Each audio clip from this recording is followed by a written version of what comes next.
This is VERSED, powered by VIUM Capital, the podcast that brings you conversations with the leaders driving change in seniors housing and healthcare.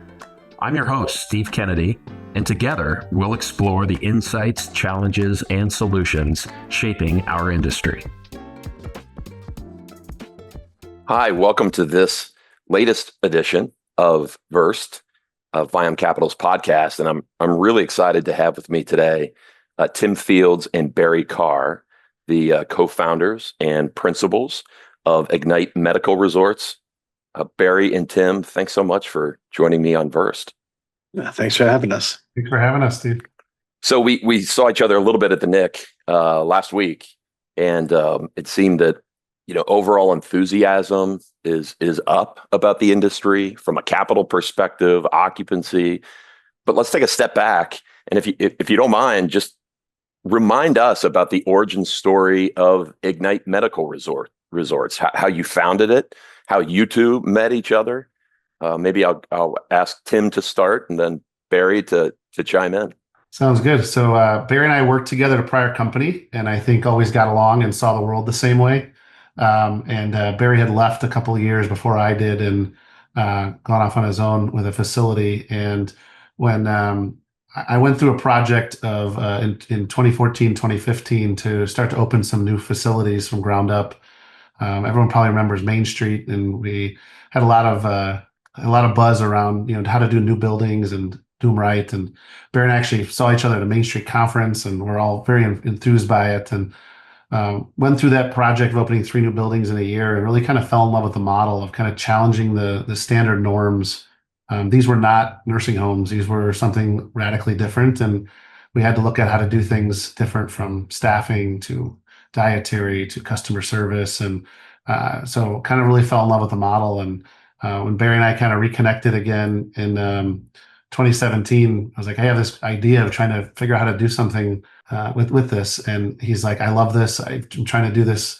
I love the idea. And so it kind of just fell into a kind of common ground of how do we do something unique and innovative that wasn't the standard type of facility that everybody else has, and do something that really, at the end of the day, is where I'd want to put my loved ones, where I'd want to put somebody if they needed, care. I mean, nobody chooses to come to one of our facilities. They come to us because they need to, after being in a hospital or having a surgical procedure. And so it was just cool to be able to try to, really reinvent something on how to do it uniquely different.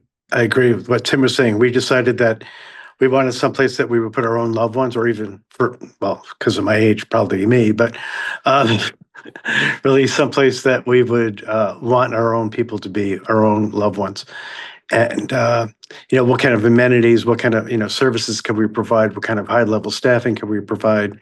And Tim and I both saw the world the same way, as he said before, and got together to do this project.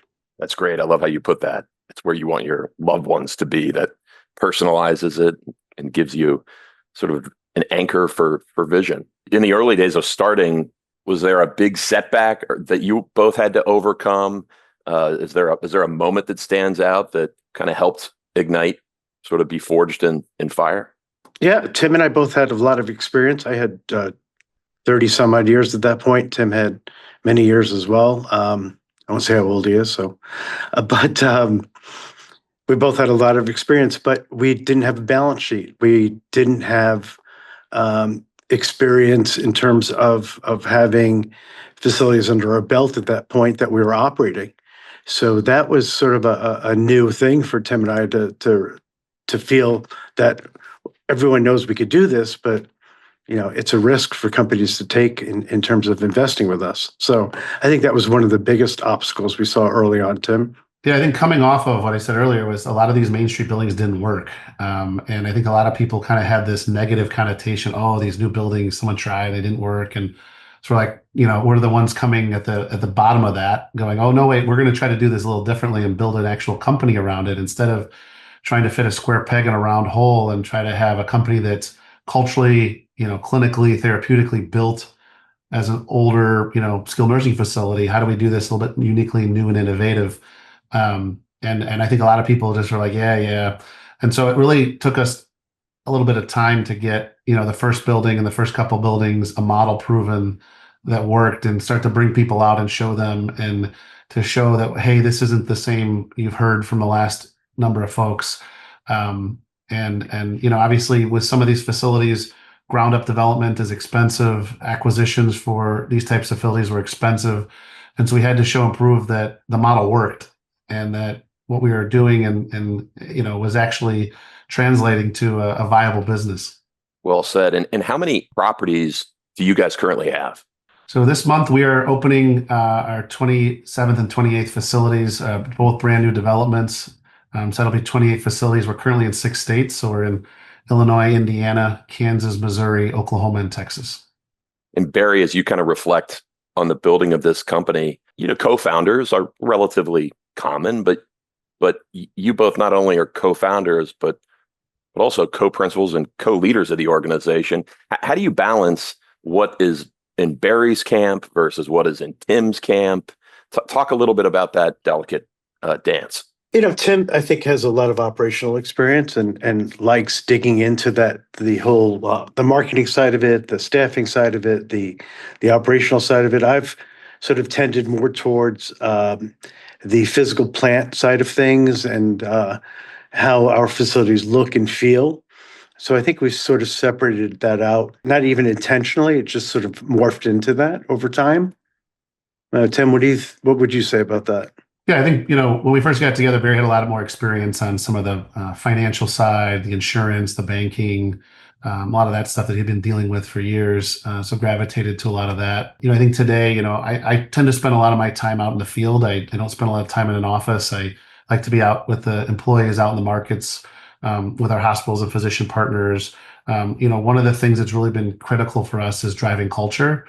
I think from the get-go, it was, how do we do something unique and different? And that was really the core of it, was how do we, hire, recruit, and retain the best employees? And for that was a lot of, standards of what we do that's unique and different than everybody else. And I think we have to try to continue to enforce that, right? And inspect what we expect. And so I spent a lot of more time kind of, driving culture and operational performance. As we've grown, we've had to get a lot more, data centric and using, data to tell our story. We've built a custom, data dashboard that's really helped to manage our KPIs.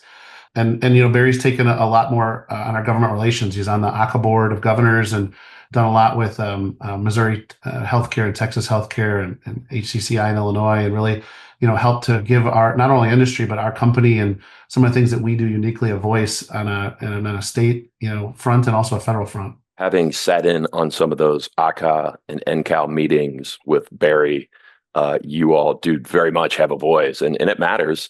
As you both know, we're in an environment in this industry where you've got government advocacy and regulations, and if you're not at the tip of the spear trying to shape some things, it can be a threat to your business. I know at VIUM Capital we're mindful of that. And, with our relationships with HUD and trying to make that program as good as it can be, and obviously being involved with ACA, NCAL, and other great organizations. So coming off the Nick and kind of referencing a little bit of that buzz that was at the conference, and hopefully seeing a rate cut here this week, capital, flowing into the space, performance generally, I think is positive and trending the right way. When you leave a conference like that and look at your business, what are you excited about over the next year or 3 years as it pertains to Ignite Medical Resorts? Is it new development? Is it acquisition? Is it some other part of the business that you all are anticipating? Yeah, I mean, I'll start. I think, we're looking at all fronts. One of the few people in the country that are continuing to be bullish on new development. And I think opening 2 new facilities this year was a big step for us, and we're excited to get those up and going. We still think new development's disruptive in markets where there isn't ability to acquire. There hasn't been a lot of new product. And so we're, excited about the opportunity to build over the next number of years smartly, right? Analyzing markets, understanding where the best place to be is. It's a state-by-state thing, right? We have different certificate of need laws in every state, and so we have to follow those accordingly. Some states are very easy to build in, and some are not. I think acquisition-wise, we're looking for smart growth, things that make sense for us, things that extend our teams the right way, things that we can be very successful in. While we've grown, relatively quickly, we've grown, I think, very smartly. We've said no to a lot of things. We've analyzed a lot of things we think don't make sense for us. And so we're still looking for those type of acquisitions. Our product is more of a new physical plant with private rooms. We are more suburban than, urban and rural. We are usually by large hospitals. And so we find things that kind of fit, our type of, facility, where we found there maybe was, right type of building built in the right area, just didn't have the right operator. Where I like to call, right horse, wrong jockey. We try to get those, right. Those are usually ones for us that have done very well. And so I think we're looking for smart and consistent growth over the next number of years that we can continue to grow our organization, but do it the right way. Yeah, we don't grow for the sake of growing. We grow just smartly, and it's hard. It's hard to find a facility that's currently built that meets our needs, location wise, and especially with private rooms, the ability to put in Starbucks, cafes, and everything else that we do. It's not very easy to find something that's currently built. So we find it easier to build on our own. While that's a hard process, it works better for our overall need. And taking that into account, what's your perspective right now on the ability to build specifically from a capital perspective, from the debt markets, raising equity? Talk a little bit about where you see that landscape for a product like yours that you're delivering to market. Well, I think we have to be smart in terms of building. Like we're still paid on, Medicare or managed care primarily. Some of our buildings have a little bit of Medicaid in them with the new buildings, but there's kind of a fixed revenue, right? So you can't overbuild where you're going to, on paper, already, have problems with margin. So that means finding the right land at the right price, finding the right general contractor. We've been fortunate where we've had a joint development partner that's really helped us with that and been able to fit in the box, so to speak, of how to do this the right way. Because if it gets too expensive, it doesn't work. Right. So, but I think, interest rates coming down a little bit. I think, our proven track record of being able to do this, and our due diligence to be able to really find things that make sense, have really, hopefully, will allow us to continue to build. And for those entrepreneurs that are out there that might listen to this, any words of wisdom for anyone that wants to, maybe is in this business, but wants to grow in a way that Ignite Medical Resorts has grown? It's tough. It is expensive to build right now. It's very expensive to buy. Like you said, the market's very good. There's a lot of people out there looking to buy buildings. There's a lot of money available for people who want to build and to buy. So that piece of it, at least, is nice. But the expensive part of it is that, our rates don't go up because we spend more money on a building. So the Medicare rate in one building down the street from another is still the same. So you really have to be careful in what you're looking at. It's very easy to overpay. Sounds simple, but it is very easy to overpay. And you have to be very careful about that. I think that for new folks that are coming in, I think it's really about how to be different, how to have a differentiator. I think that our industry in general doesn't have a great stereotype with people. You don't go to a cocktail party and say, hey, I work in the nursing home industry. And people go, wow, tell me more.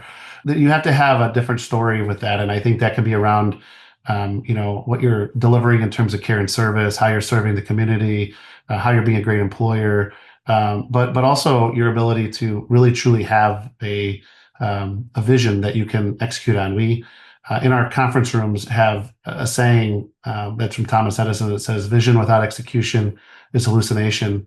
And that really drives what we do. Right? We can talk about a lot of things, but if we're not out there delivering great care, delivering great outcomes, delivering great customer service, taking care of our families, really having an engaging culture with reward and recognition for our employees, that's the stuff that makes us different. It's the execution of our vision that really is what keeps us going every day.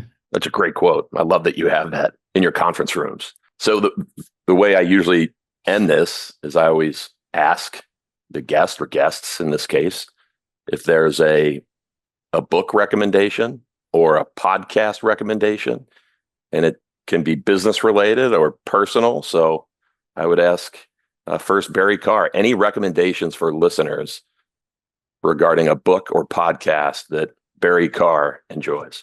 There's a book that was written by I forgot his name from Ritz-Carlton. I think is a big piece of it. It really does get into the fact that treating your employees well, happy employees make happy patients, and I think that's a big piece of it for us. And Tim has really lived that. That's his mantra, and I think that's a big piece of it. And as we have good employees, if we find that we have a better outcome, better product, and we do better things for our patients.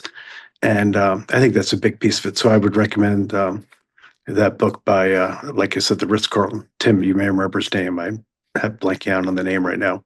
It's Horst Kroner, I believe, but he's the Thank guy you. who started Ritz-Carlton. Yeah, we've taken a lot of stuff from his what they do on the hospitality side, and very similarly. I mean, I've got on my desk right here with Yeah. the thing, but Be our guest. Be Our Guest, which is a thing for Disney. Barry mentioned it, but we're very big on our hospitality model. We're very big believe that hospitality and customer service don't exist very well in healthcare. And so for us, we've done a lot to go outside. Barry mentioned Ritz-Carlton. We've done a lot with Disney. We've done a lot with Starbucks to go really study and understand what they do and uniquely. And Be Our Guest is a new revision of a book, but it's always trying to find those little things that we can do to continue to sharpen our processes, our standards, what we do to continue to deliver a great, customer service experience. You can take very good care of somebody, and you can make sure that they, had the right medication and got the right therapy, but it's the experience of when they leave, you really were part of helping them in a time of need that really go above and beyond. And that's really what we try to teach our staff and have in our culture is we're a hospitality business as much as we are a healthcare business. Great response. I love the focus on hospitality. And, from our perspective as a capital provider, we definitely see the brand that Ignite Medical Resorts has built, and a very strong one. And it's clearly by no accident. It's been very intentional with both of you. So thank you. I appreciate both of you being on this. Keep doing what you're doing, and we'll look forward to connecting sometime soon. This is Steve Kennedy signing off for this latest episode of VERSED. Thanks for tuning into VERSED, powered by VIUM Capital. The conversation doesn't stop here. Let us know what topics you want to hear, and let's make an impact in healthcare and seniors housing together. Until next time, I'm your host, Steve Kennedy, and this is VERSED.